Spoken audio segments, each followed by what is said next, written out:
começar então os nossos estudos do Evangelho segundo o Espiritismo dessa semana, capítulo 13, tópico 11, a beneficência.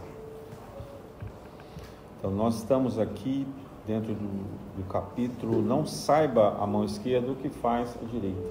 Então, a beneficência é uma das virtudes que nós devemos praticar diante da caridade.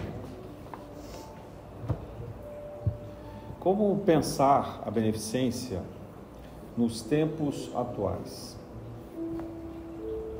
Nós já tivemos várias práticas diferentes relacionadas à beneficência na nossa história, né? Principalmente durante a Idade Média, quando nós tínhamos uma sociedade de nobres e que, portanto, a prática da beneficência era associada principalmente à filantropia. Então, aqueles que muito têm, eles doavam parte do que eles arrecadavam. Nós vamos pensar que a nobreza, ela arrecadava dinheiro que vinha da coroa, pelos tributos, ou dos seus suzeranos, que eles eram senhores feudais, né? Então, eles emprestavam a terra, digamos assim, o lavrador trabalhava na terra, a maior parte ficava para o senhor feudal e o mínimo ficava para aqueles lavradores, agricultores, e com isso eles se enriqueciam, tanto pelas terras, quanto também pelo dinheiro distribuído pelo rei. Muito bem, então o que acontece?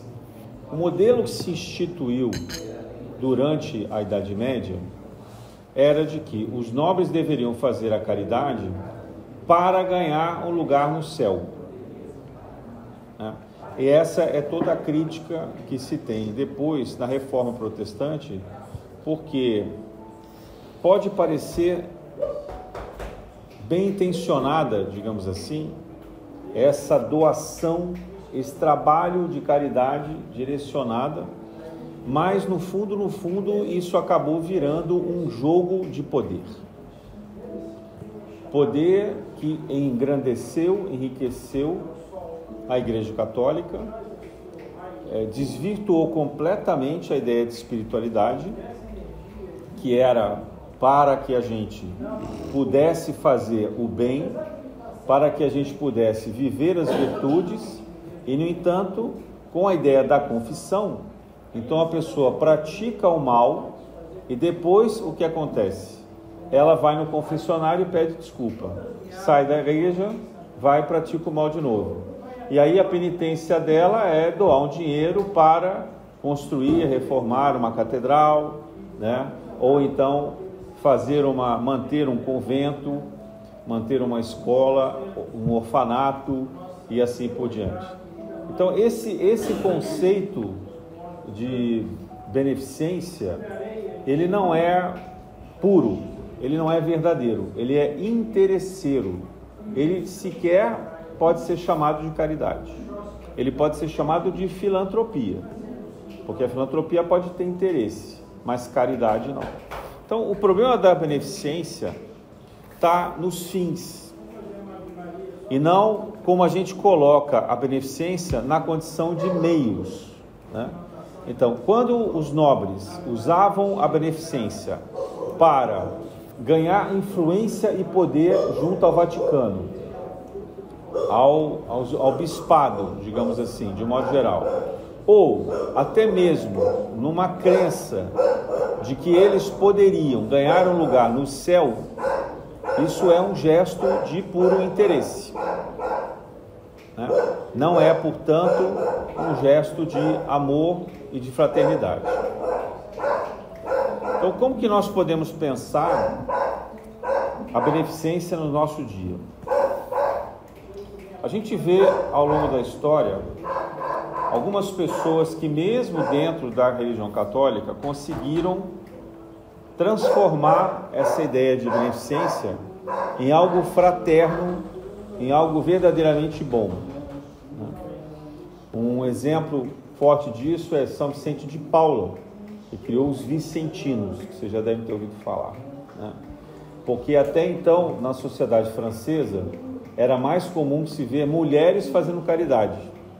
A mulher sempre teve esse lado de compaixão, de empatia, mais aberto do que os homens, principalmente em sociedades muito machistas, muito patriarcais. Então a gente tem vários exemplos de mulheres que praticam a caridade, a beneficência, mas raríssimos exemplos de pessoas, homens, né, praticando. A gente vê ali em 1200 São Francisco de Assis, mas ele funda uma congregação, uma ordem religiosa.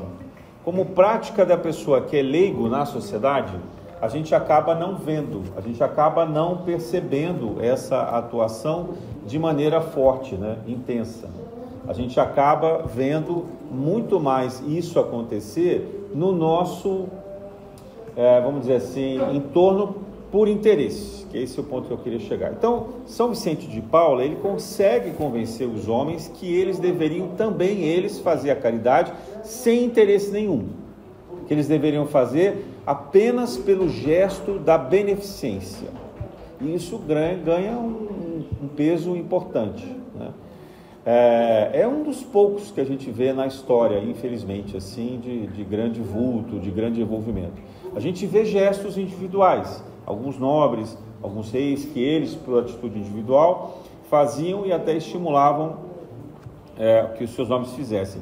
Mas, de modo geral, principalmente de Jesus para cá, quer dizer assim, durante o domínio romano e depois todos os reinos que sucederam até, inclusive, a Idade Média, até São Francisco de Assis ali, praticamente a gente não tem nenhum gesto que a gente possa destacar de beneficência na história. É triste isso, né? Quer dizer, são muitos e muitos séculos onde o Evangelho de Jesus ele é esquecido.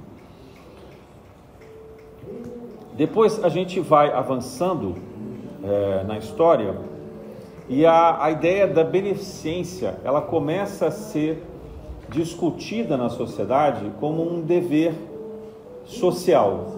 Aí que vem a ideia da filantropia também como uma coisa até relativamente autônoma, né? Por que eu estou destacando isso?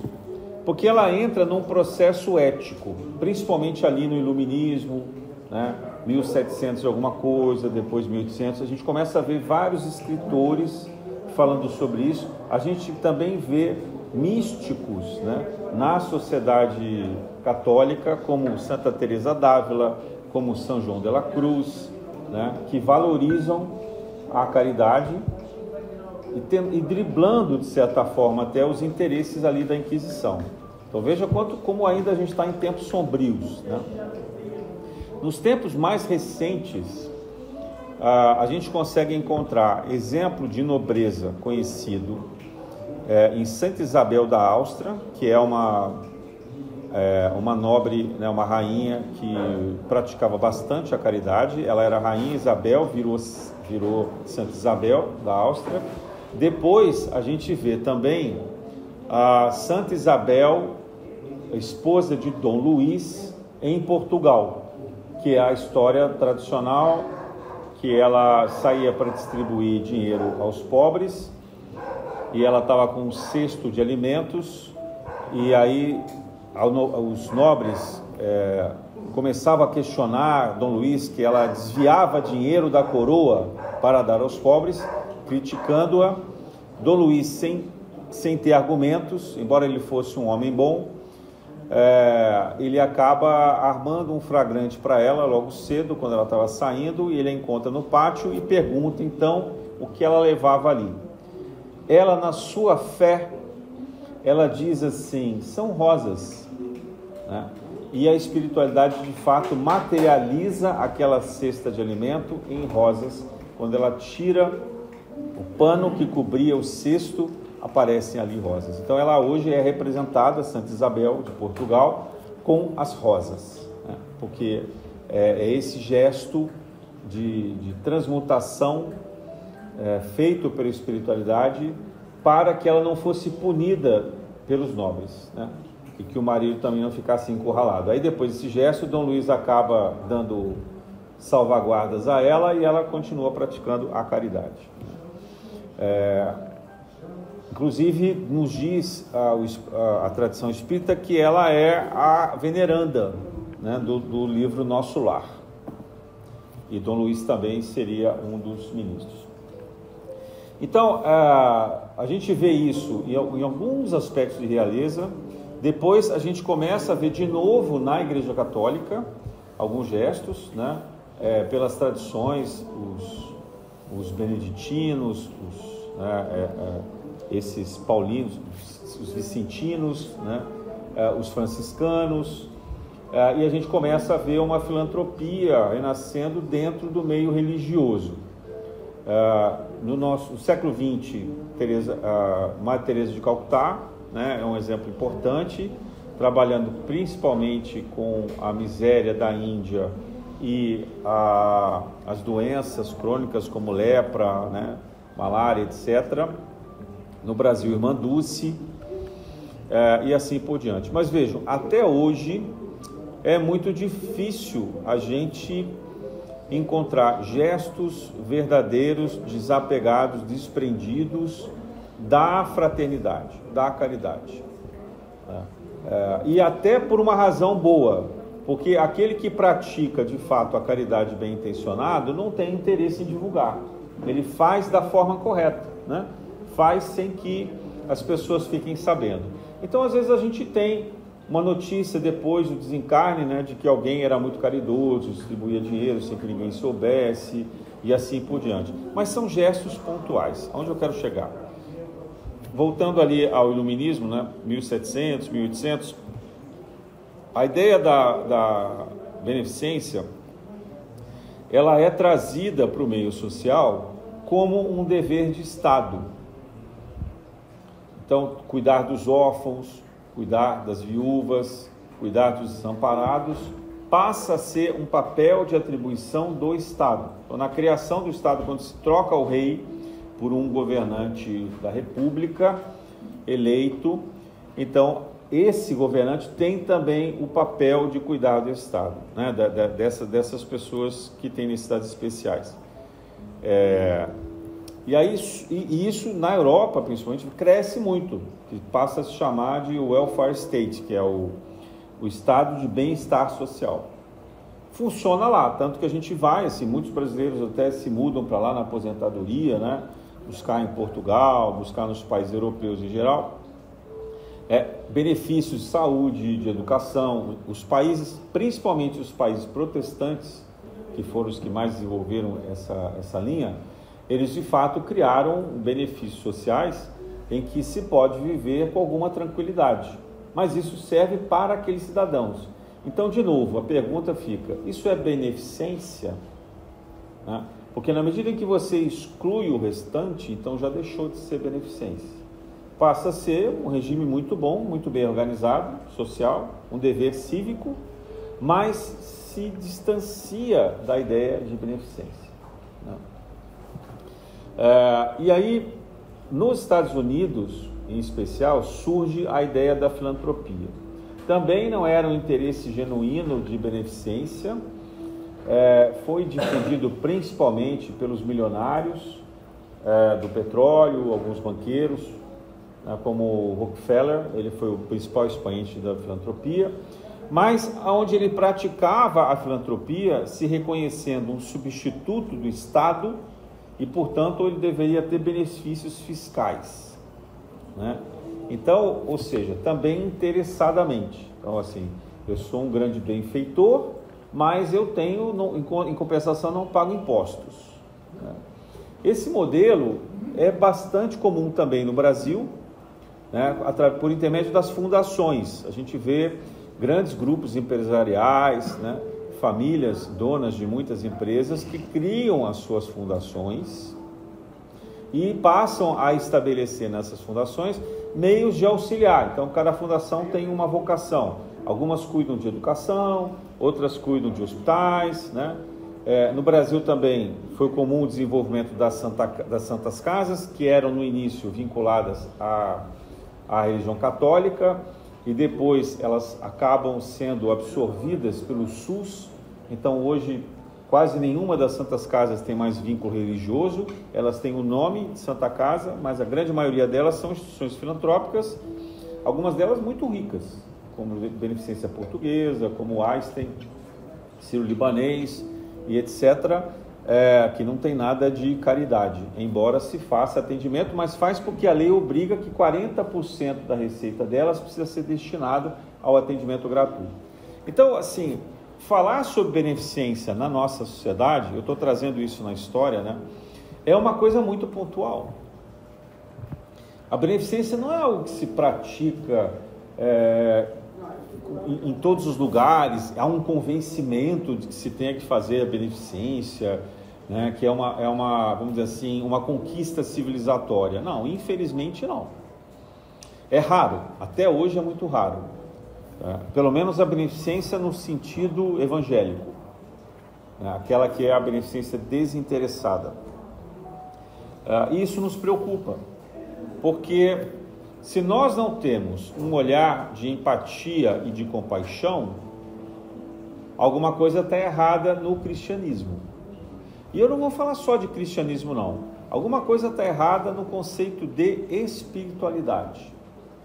Há, inclusive, vários pensadores, alguns deles muito inteligentes, que chegam a argumentar que a gente não deve ajudar pessoas pobres, miseráveis. Porque quando a gente ajuda, a gente faz com que essas pessoas se mantenham na miséria e na pobreza. E eles têm inúmeros argumentos para poder falar isso. Bom, é claro que uma coisa é a discussão teórica e de impacto social e estatístico. A outra é a pessoa morrendo de fome e você dizer para ela que você não vai ajudar porque você está fazendo um bem a ela, que ela sim ela vai correr atrás e vai ganhar algum dinheiro. Então, essa questão toda da beneficência, ela tem um lugar no debate, no discurso filosófico, científico, social, político, jurídico, né? Mas prevalece, principalmente no Brasil, a crença de que cabe ao Estado resolver esse problema. E o Estado sabe resolver esse problema? Não, não sabe. Porque se soubesse, não tinha morador de rua, né? Nós não tínhamos tantas comunidades carentes, com pessoas alojadas em casas sem saneamento básico, sem instalações elétricas, né? Hidráulicas, sem esgoto. A gente ainda sofre de problemas sanitários gravíssimos no Brasil, inúmeras residências sem coleta de esgoto, por exemplo, né, que eu acho que é um fator principal de doenças, casas e cidades em que você não tem o mínimo de organização e que, portanto, acabam delegando para poderes paralelos o controle dessas comunidades. A gente vive isso o tempo inteiro, Rio de Janeiro, São Paulo, todas as capitais do Brasil têm esse problema, mas o Rio de Janeiro é um exemplo vivo, né? Está o tempo inteiro na televisão, onde se divide as comunidades entre poderes de narcotraficantes e poderes de milícias. Então, nós somos uma cidade rendida, digamos assim, né? Como a grande maioria da população do Rio de Janeiro vive em favelas, em comunidades populares, o que acontece? Nós podemos dizer que o poder real da política, ele está centrado em um espaço geográfico mínimo, né? E eu não estou falando de política, eu preciso ficar avisando isso toda vez, né? Mas assim, isso é um discurso, uma análise espiritual. Qual será o efeito disso na espiritualidade, né? O que será que representam essas comunidades, que são principalmente as mais violentas, onde há muitos tiroteios, onde há muito comércio de droga? Como será que é o plano astral em cima desses lugares, né? E da mesma forma, nas regiões muito ricas, aonde se consome muita droga, então a droga é comercializada nas comunidades, mas ela é consumida no asfalto. Aonde se consome muitas drogas, como será também o plano astral? Então, na medida em que a gente cria uma área onde de fato se pratica a beneficência e se estuda a espiritualidade, isso vira um facho de luz em um ambiente astral extremamente tumultuado. Por isso que nós precisamos ganhar a consciência de que nós vivemos num umbral. Muitos espíritas têm medo de quando desencarnarem se vão para o umbral. Eu já vou dar o spoiler. Sim, a gente vai para o umbral, porque nós estamos no umbral. Nós vamos para o lugar onde a gente está. Se depois a gente vai galgar, né, vai ascender a outros lugares, por merecimento, ótimo, a gente pode ir, né? Mas no instante que a gente desencarna, a gente vai para o lugar onde a gente está. Por isso que nós temos que ser luz. Por isso que nós temos que ser, de fato, o sal da terra, o que faz a diferença. Não a terra, né, mas o sal. Aquilo que é o tempero da vida. Aquilo que faz a diferença na experiência humana. E essa diferença se dá pelo estudo e pela caridade. Então, quando a gente fala de beneficência, a gente não pode olhar apenas esse gesto do ponto de vista individual. Nós temos que olhar também do ponto de vista social, porque a beneficência precisa ser debatida. Não faz sentido os governos, né, quaisquer que sejam eles, que aqui a gente assiste a esse problema no Brasil há quase um século. Então, eu diria até que mais um século, porque desde o final da escravidão, que a questão da alimentação não tem solução no Brasil. Porque enquanto havia escravidão, com todo o sofrimento, com toda a desgraça que isso trazia, a questão da alimentação nas fazendas estava relativamente resolvida, porque o próprio senhor de escravo tinha interesse que o escravo se alimentasse. Com todos, de novo, assim, todos os outros problemas gravíssimos que isso trazia, né? E que a história nos aponta. Mas, quando a gente passa a delegar, não mais para o dono das terras, então, portanto, não é mais do tomador do serviço e vira responsabilidade pública, o Estado, no início vinha o Império, que durou pouco, né? Logo em seguida vem a proclamação da República. O que acontece? O Estado não dá conta.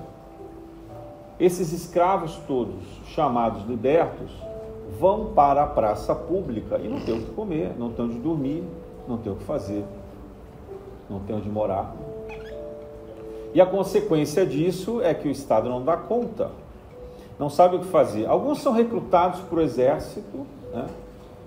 E ali eles encontram alguns caminhos, mas o que a gente sabe da tradição é que muitos deles viram quilombolas, até mesmo porque os senhores de café, os plantadores de café e de cana-de-açúcar, que eram os antigos escravocratas, percebendo que a escravidão iria acontecer, começam a convocar da Europa pessoas para virem como imigrantes e trabalhar na terra.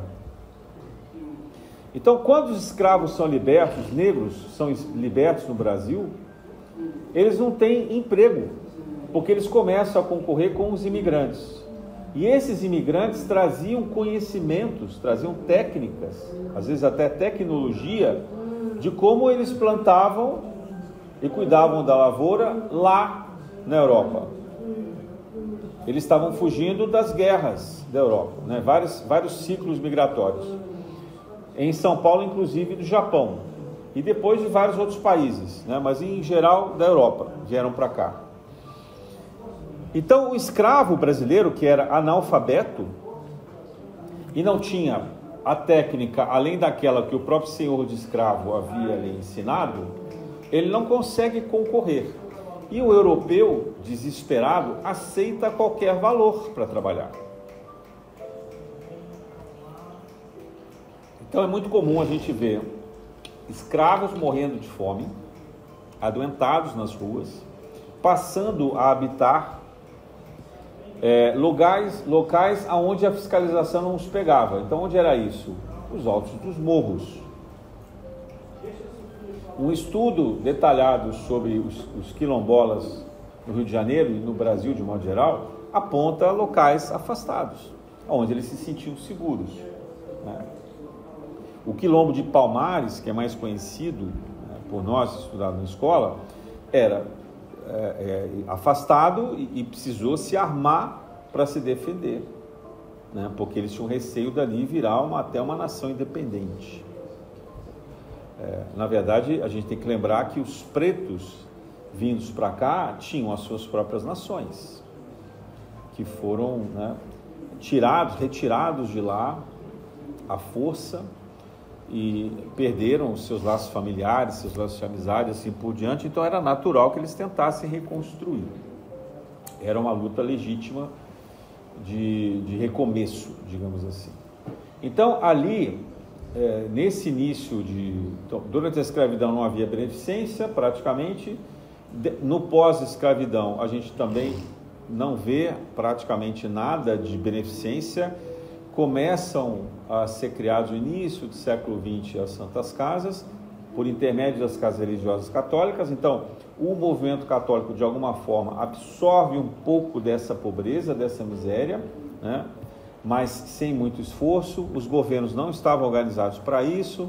A gente vai ver alguma coisa ali em Getúlio Vargas, olha só, 50 anos depois, né? Quase 50 anos depois, 40 para 50 anos. E mesmo assim de forma muito incipiente, né? Então passa esse tempo todo, essa história quase não tem em livros, porque como os negros eram analfabetos, eles não contaram as próprias histórias. É muito difícil a gente resgatar. Hoje aqui, nos últimos 10 anos é que se tem feito pesquisa acadêmica sobre isso, então é muito difícil você achar historiadores confiáveis sobre isso. A história do Brasil contada é uma história branca, então você não tem esses registros. Então, para os brancos havia beneficência? Havia. As Santas Casas cuidavam mais dos brancos. Havia também uma beneficência maior para os homens, dizem os estudos, né? E uma espécie de previdência social começada ali no governo Getúlio Vargas, que também beneficiava mais os homens, né? As mulheres, a gente tem que lembrar que o trabalho doméstico não era considerado trabalho, portanto não tinha aposentadoria. Isso vai acontecer década de 70, 80. Então, veja a história do Brasil, né? Então, falar de beneficência, sim, eu podia estar aqui falando só de espiritismo, mas a gente tem que olhar o que a nossa história social conta pra gente. Porque aí que a gente vai dizer se tem beneficência ou não. Aonde está essa beneficência, né? Então, depois da Constituição de 88, então só, né, quase 100 anos da libertação dos escravos, a gente vê finalmente uma lei que dá alguma segurança, que tenta, pelo menos, estabelecer uma condição de dignidade e de segurança para essas pessoas. Mas olha, o Espiritismo já estava desde 1857, chegou logo em seguida no Brasil, então já tinham 100 anos quase aí de espíritos, não, mas tinham 60, 80 anos de espíritos trabalhando aqui, né? Chico Xavier começou a trabalhar ali no início do século 1930 e pouco. Ele já estava publicando os livros dele e ficou muito famoso depois da década de 40. A gente já tinha Divaldo fazendo um trabalho na Bahia, a beneficência estava muito grande, já tinha Mandus, quer dizer, já tinham alguns expoentes no Brasil, e ainda assim a beneficência é algo que não se consolida. Então eu queria dizer o seguinte: será que nós somos educados para a beneficência? Olhem para a casa de vocês. Os seus pais praticavam a beneficência? Seus avós praticavam a beneficência? Eu não estou perguntando se eles faziam a caridade eventual. Está indo lá na igreja, tinha uma pessoa sentadinha ali, né, um aleijado, sentadinho ali, de muleta, pedindo uma esmola, aí com muito sofrimento, põe a mão no bolso e doa, então doa no ofertório, ou doa para uma instituição da Legião da Boa Vontade, ou o que for. Estou dizendo o seguinte: tem uma cultura de beneficência na nossa família, na nossa tradição brasileira? Será que a gente consegue olhar para trás e reconhecer isso? Eu, graças a Deus, tive esse exemplo da minha mãe, que quase não tinha nada em casa. Não estou falando isso para me vangloriar, não, mas é porque para reconhecer o mérito que ela teve de mudar a minha vida e da minha irmã por conta desse gesto, de dividir o que nós não tínhamos para aqueles que tinham muito menos. e ir lá e cuidar e levar, né? Então, esse gesto, ele muda o nosso conceito de sociedade. Então, a beneficência, ela precisa chegar no tempo de regeneração. A gente fala muito de transição planetária. Então, no tempo de regeneração, a beneficência precisa ser uma prática comum. Nós não viveremos num planeta de regeneração se nós não formos capazes de praticar a beneficência. E quando eu falo praticar, é praticar por hábito. A beneficência desinteressada é dedicar uma parte daquilo que nós temos, dos nossos recursos, e doar para aqueles que mais necessitam. Ou pegar uma parte dos nossos recursos e desenvolver uma atividade que ajude outras pessoas, porque nem tudo é dinheiro. O tempo é uma parcela importante disso. Quando a gente olha o início do cristianismo, a gente vê duas formas de caridade acontecendo.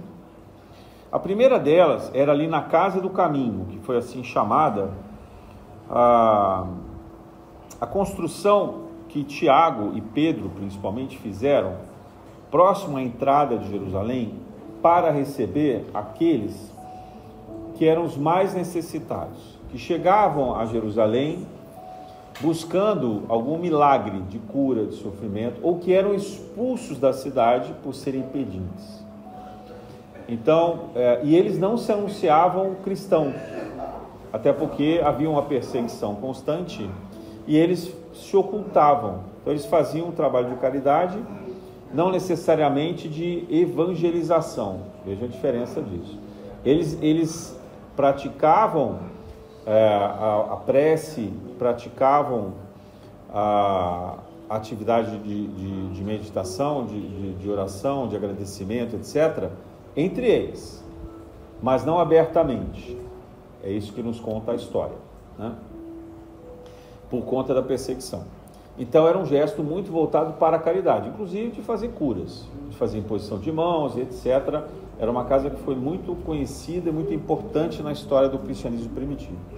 De outro lado, fora de Jerusalém, a gente vê gestos de Paulo, de João, e depois de vários outros discípulos, né, e os outros apóstolos também, se lançando à caridade do esclarecimento. Então aí é tornar público o Evangelho de Jesus, né? E nesse contexto, como eles eram simples, eles não tinham dinheiro, o que eles podiam fazer era narrar os ensinamentos de Jesus e fazer a imposição de mãos como passes, em alguns casos resultando em curas. Então, e disseminando a fraternidade. E aí a gente vê no cristianismo primitivo, principalmente em Antioquia,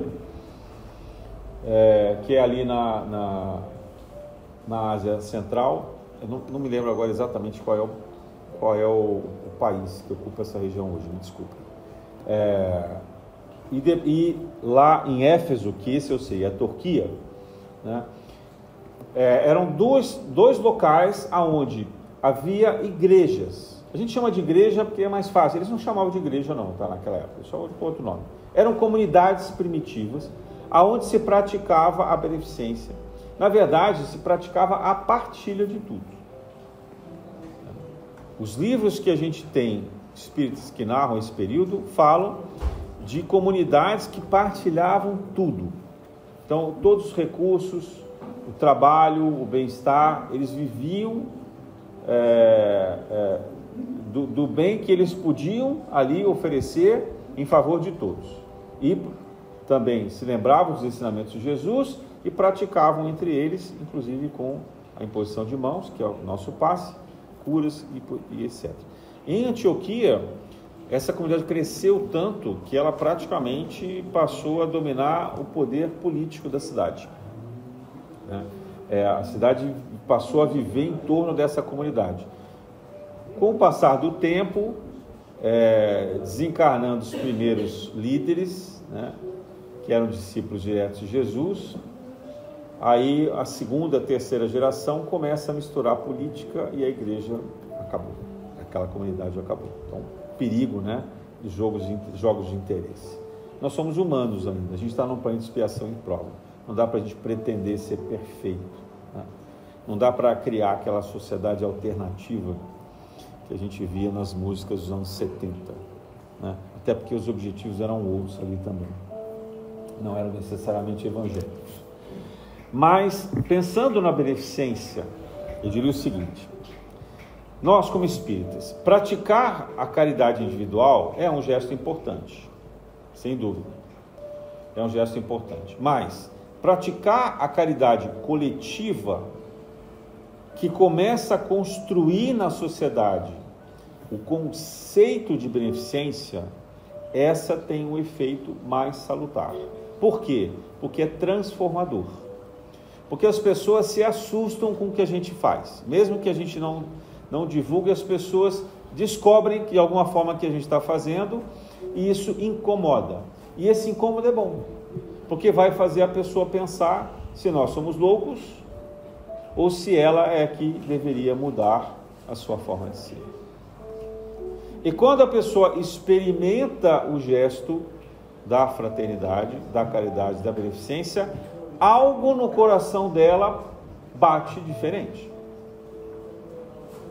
Porque realmente há um contentamento que só agora a ciência começa a explicar. Há um ramo da psicologia de uma das maiores universidades, chamada Harvard, né? Que eles até criaram aí uma corrente nova, mas que eles, fazendo estudos, eles começaram a perceber que se você ganha um dinheiro, o experimento era esse: eles chamavam alguns alunos e davam um cartão de crédito e diziam: olha, hoje você recebeu aqui $100 e a gente quer que você compre um presente para você. Aí a pessoa saía dali, ela ia numa loja, comprava o presente e eles tinham marcadores, né? Ficavam monitorando o sistema nervoso da pessoa. E começavam a perceber estágios de euforia, né? E o quanto isso durava. E aí percebiam o seguinte: realmente, a pessoa ganhar $100 e comprar alguma coisa para ela trazia uma euforia, trazia um estado de alegria, de bem-estar, que durava no máximo 24 horas. Aí, depois de um tempo, eles começaram a fazer experimentos assim: ao invés de você comprar alguma coisa para você mesmo, você vai ganhar os mesmos $100, mas você vai comprar alguma coisa para alguém. A pessoa saía dali e ela comprava uma coisa para alguém. Alguns compravam aleatoriamente, nem sabiam muito o que comprar, ou ainda estavam numa expectativa de um presente, de alguma coisa assim. O estágio de alegria ou euforia durava pouco mais do que 24 horas. O que começou a chamar a atenção nesses estudos eram aqueles que pegavam esse dinheiro e davam para pessoas que precisavam, para pessoas que estavam num estado de necessidade, que faziam disso um gesto de caridade. Aí a condição de alegria, de contentamento, durava vários dias. Aí eles começaram a falar: mas como é que isso é possível? E aí eles começaram a fazer experimentos, depois espontâneos, assim, não é? Nesse estudo, eles davam dinheiro, a pessoa pegava esse dinheiro e distribuía, mas ela estava sendo dirigida a fazer. Eles começaram a estudar pessoas que faziam isso espontaneamente do dinheiro delas próprias. E eles começaram a ver que essas pessoas conseguiam manter um estado, vamos chamar assim, de felicidade bastante constante. Assim, na medida em que a pessoa tinha uma prática de caridade, uma prática de beneficência, lá nos Estados Unidos isso podia ser voluntariado, né? Ou podia ser doação de recursos, tal. O experimento eu não me lembro exatamente quais eram as práticas, mas o fato é que, na medida em que essas pessoas mantinham uma rotina de fazer o bem, seja doando dinheiro ou doando o tempo, essa condição de alegria permanecia relativamente constante. Outros fatores podiam alterar, podia ter, né, Obviamente, às vezes a gente tem uma notícia ruim, acontece um incidente, fica doente, isso interfere. Mas se nada externo tivesse fora do normal, essas pessoas conseguiam manter um estado de relativa alegria, de esperança, de bem-estar, né? Portanto, de felicidade constante. Olha que interessante. Isso dito pela ciência. Não é o espiritismo, não é nenhuma outra religião dizendo isso. Portanto, a beneficência tem também um efeito terapêutico que a gente pode interpretar da sabedoria de Jesus como uma forma de curar a nossa angústia social, a nossa desilusão, a nossa falta de propósito. E quando a gente vê uma sociedade que muito pouco pratica a beneficência, como eu vim falando com vocês, e isso ao longo de 2000 anos, mas principalmente agora, onde os recursos são mais disponíveis e onde o consumo é muito elevado, portanto tem muito dinheiro circulando, mas pouco dinheiro sendo compartilhado. O que é que a gente vê? O que é que a gente assiste? Estágios profundos de depressão e ansiedade. Então, a pergunta que esse grupo lá de Harvard e nós aqui podemos fazer é: será que nós não temos que praticar mais a caridade, a beneficência? Será que o que está faltando para essa sociedade de consumo e de tanta infelicidade, de tanta solidão profunda, de tanta tristeza incurável, não é a beneficência? Porque quando a gente é capaz de dispor, digamos assim, daquilo que sequer a gente tem, a gente cria dentro de nós esse fenômeno de contentamento. Isso nos traz esperança, isso nos traz alegria, isso nos traz um bem-estar profundo, que não é muito racional, não é muito lógico, né? A sociedade de consumo diz assim, seguindo a primeira regra do experimento deles: compre alguma coisa para você. Vai no salão, passa o dia no salão, pinta cabelo, faz a unha, faz massagem, né? Conversa bastante lá no salão com outras pessoas, e aí você volta bem. Quanto tempo dura isso? Você se olha no espelho, você está bem, né? Se arrumou, autoestima, faz muito bem. Mas no dia seguinte, né, você já está pensando em outra coisa. O efeito da vaidade leva a gente muito para onde?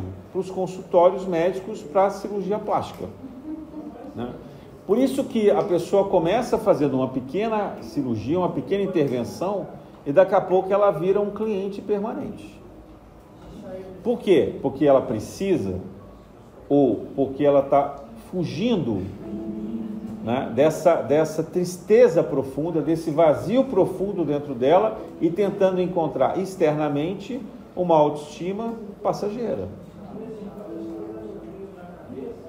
Eu não estou dizendo que ir fazer cirurgia plástica é ruim, veja, estou dizendo o problema crônico que isso representa, que isso não tem fim, né? Então, a nossa sociedade, ela foi construindo mecanismos de compensação, é isso que chama, né?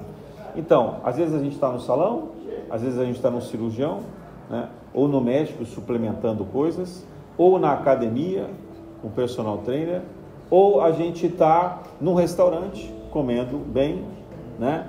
Ou a gente está bebendo, ou a gente está tomando remédio. Então, o que a nossa sociedade está fazendo com a gente são compensações. Nós temos mais tempo ocioso, muito mais do que se tinha na Idade Média. Por quê? Porque lá na Idade Média, o trabalho exigia que a gente fizesse, né, uma dedicação 7 dias por semana, de sol a sol. Pode ser que no inverno, principalmente no hemisfério norte, a gente trabalhasse menos. Mas se trabalhava muito. E se trabalhava tão exaustivamente que quando chegava em casa, você comia, se limpava e dormia. No máximo dava para fazer filhos, porque se tinha filhos à beça naquela época, até para trabalhar na terra e te aliviar o tempo de você produzir mais. Era também um interesse ter filhos, muitos filhos. Então, a ideia dessa compensação, ela é crônica e ela é contrária à beneficência. E é curioso, aí eu estou falando de um experimento meu, né? Que eu vejo assim, as pessoas que praticam mais a beneficência, sem que ninguém esteja combinando nada disso, começam a consumir menos. Reparem nisso. Porque talvez a necessidade do consumo vá diminuindo, naturalmente. E a gente passa a consumir o que é necessário. Passa a buscar a compensação de vez em quando, porque faz falta, a gente precisa cuidar da autoestima. Mas a compensação, ela ganha um propósito, por exemplo, da gente se encontrar com amigos, de encontrar com família, né? Ou de, em algum momento, cuidar de si mesmo. E isso é ótimo. Isso está dentro do conceito de cuidar de si e cuidar do outro.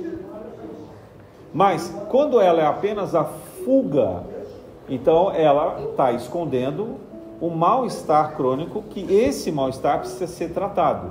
E o que o Espiritismo nos diz é a cura para esse mal-estar originário, né, é a beneficência. Na verdade, a beneficência e o esclarecimento são as duas coisas. Amai-vos e instruí-vos. Então, no conceito social, eu diria que está no tempo necessário da gente começar a olhar a beneficência do ponto de vista organizado, mais complexo, mais estruturado. Da gente fazer a caridade de uma forma mais consistente, menos eventual. Ou seja, nós devemos buscar grupos que fazem a beneficência. E se nós pudermos, criar práticas de beneficência. Mas nós devemos nos integrar, porque essa caridade estrutural, ela organiza a sociedade e ela cria possibilidades que até então o governo, por exemplo, não dá conta. E não dará conta durante um certo tempo, né? A gente vê o problema que se estabelece hoje de um cartão de crédito, né, que é de valores ali, um cartão de débito que é distribuído, chamado Bolsa Família. Qual que fosse o nome? Já teve outros nomes, né? Não é especificamente ligado a esse governo que está aí, né? Isso já teve várias outras denominações nos últimos 20, 30 anos. Mas o ponto é o seguinte: você distribuir dinheiro para alguém resolve, né? Qual é o estágio, o sintoma crítico severo que aconteceu agora mais recentemente? É que as pessoas recebem esse dinheiro e apostam, né, naquelas chamadas bets, estão endividadas. Então, ao invés da pessoa usar o dinheiro para se alimentar, para melhorar a sua condição de vida, para financiar a educação, a instrução e etc., né, cuidar da saúde, ela tira esse dinheiro para fazer uma aposta na esperança de que ela ganhe mais. E as estatísticas recentes desses bancos de apostas apontam para mais de 80% do dinheiro retido nas empresas de apostas. O que significa que apenas 20% no máximo desse valor é distribuído, e ainda assim distribuído em valores pequenos. Ou seja, esse dinheiro alimenta hoje uma ilusão. Mas imagine que ao invés de distribuir dinheiro, as organizações sociais e o governo pudessem, por exemplo, investir em educação integral. E na educação integral, a criança, o jovem adolescente, até o jovem adulto, pudesse ter ali alimentação 3 vezes por dia, instrução não apenas formal, mas a instrução ética e estratégia de vida, para que ela possa se organizar, reorganizar a família, dar a estrutura, né? E aí, a partir dali, pudesse ter também assistência médica, etc., os benefícios que ela pudesse ter nessa escola. Fala assim, mas você só está atendendo a criança. Não, mas aí você pode criar um benefício vinculado em que... Estou só falando de ideia, não estou fazendo plataforma política, por favor.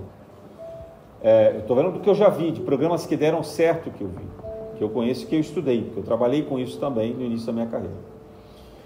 Então, você pode, por exemplo, para as crianças matriculadas, distribuir bolsas não, como se diz, cesta básica. Então, assim, na medida em que a família consegue manter a criança estudando integral, ao invés de você dar dinheiro, você dá cesta básica. Ou você faz um programa de moradia vinculado a esse cumprimento de educação. Isso é importante, e esse programa que eu vi funcionava, porque a grande maioria das famílias de baixa renda tem filhos. Grande maioria. Quando você vai subindo de classe social, vai acontecendo o oposto. Hoje, as famílias mais ricas, as pessoas com melhor renda não querem mais ter filhos. Elas sequer estão casando. Podem até manter uma relação marital, mas na ideia de constituir família tem sido cada vez mais raro na medida em que você sobe a renda. Às vezes a pessoa tem filho, tem um filho, né? Quando você vai descendo para baixa renda, você encontra famílias com 3, 4, 5, 6 filhos às vezes. Então, esse tipo de benefício, quando ele é associado à beneficência social, ele está ligado a criar meios de sobrevivência, criar condições de dignidade. Agora, isso é papel exclusivo do governo? Não. Isso é um papel da sociedade, é um papel nosso. Então, se a gente se organiza dessa forma, se a gente passa a fazer parte desses grupos que fazem isso, a gente melhora a sociedade também do ponto de vista de organização, mas ainda mais e melhor do ponto de vista astral. Porque quando você consegue colocar, imagina, crianças que estão espalhadas nas comunidades vivendo ao redor de tráfico e tiroteio, abuso e violência. Aí você tira essas crianças dali, coloca num ambiente em que ela tem condições necessárias de aprendizado, de segurança, de bem-estar, de ética, de pertencimento, saúde. O que você vai fazendo com esse ambiente em que ela está? Você vai atraindo espíritos de elevada vibração. Esses espíritos influenciam os educadores, influenciam aquelas crianças e influenciam as famílias. Gente, esse era o projeto, por exemplo, do Barçanufo. Se vocês quiserem estudar o livro dele, a vida dele, né? Mas não é só o Barçanufo, tem vários projetos sociais que fazem isso, né? Esse foi um projeto que se tentou implementar no Rio de Janeiro em 1982, né, com o CIEPS. Não sei se com essa boa vontade toda, mas o projeto CIEP era maravilhoso. Era exatamente sobre educação integral com todos esses benefícios que eu estou falando, né? Então, o que a gente tem que fazer? É ser mais estratégico na beneficência. A gente está sendo um cristão muito passivo.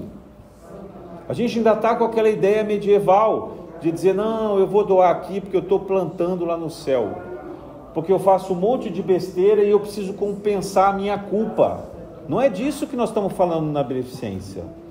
A beneficência é uma transformação social e é principalmente um processo edificador de cura dos nossos males, dos nossos ambientes internos, de lugares que a gente possa levar a nossa família, levar os nossos filhos, criar convivência, criar novos laços de relacionamentos. Então nós temos que buscar isso, buscar lugares que façam isso. Se a gente não encontra um lugar que seja tão bem estruturado, pelo menos vamos buscar as comunidades aonde se tenha uma intenção correta, que não seja apenas assistencialista. Porque a pior coisa que se pode fazer é distribuir apenas dinheiro, ou distribuir apenas comida e assim por diante. O chinês não tem aquele ditado que uma coisa é você dar o peixe, a outra é você ensinar a pescar, né? O Betinho dizia assim, ó, primeiro eu dou o peixe porque a pessoa está faminta e quem tem fome tem pressa. Depois eu ensino a pescar. Mas as obras sociais que eu vejo relacionadas a ensinar a pescar são aquelas que procuram colocar a pessoa como mais um parafuso no mercado de trabalho, mais uma profissão que é subprofissão. né? Então, não adianta simplesmente você pegar um adolescente e fazer ele aprender a mexer no computador para ele virar um operador de telemarketing, para ele virar um motoboy, sabe? Para ele virar um torneiro mecânico.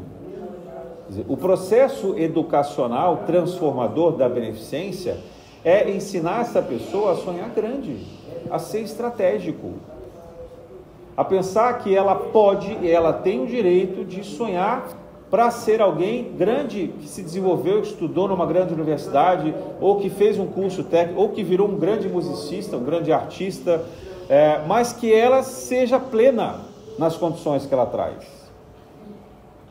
Ela não precisa ser grande no sentido do sucesso, ela precisa ser grande no sentido da realização dela. Ela pode encontrar uma profissão mais operativa, mas que ela se sinta bem. Ela pode ser um garçom muito bem feliz e sucedido. Ela pode ser um assistente de enfermagem muito bem feliz e sucedido. Ela não precisa ser o médico cirurgião de cabeça. Mas se ela quiser ser o médico cirurgião de cabeça, ela tem que ter condições para chegar lá. Essa é a diferença. Então, a beneficência é um processo que tira a gente do sofá, tira a gente do comodismo, tira a gente daquela condição de vou fazer um pix e a minha consciência está limpa. Vou curtir essa palestra aqui porque vai monetizar e vai ganhar lá alguma coisa para aquela pessoa que está fazendo, essa outra pessoa fazendo um trabalho de caridade. Nós temos que sair da poltrona, nós temos que sair do nosso comodismo, nós temos que buscar meios de revolucionar essa sociedade pela fraternidade. E esse convite se chama beneficência. Por isso que eu penso que havia ali no cristianismo originário o papel de Pedro e de Tiago. Mas qual foi o papel que verdadeiramente revolucionou o cristianismo? Foi o de Paulo e os outros apóstolos que saíram pelo mundo falando quem era Jesus e disseminando a beneficência. Então nós podemos ficar enclausurados nas nossas conchas, nos nossos castelos, nas nossas casas, no nosso meio. Mas, se nós tivermos a coragem de ir para o mundo e construir a beneficência ou colaborar com essa beneficência, aí nós estaremos fazendo a verdadeira caridade e vivendo de fato o Evangelho de Jesus, na graça de Deus.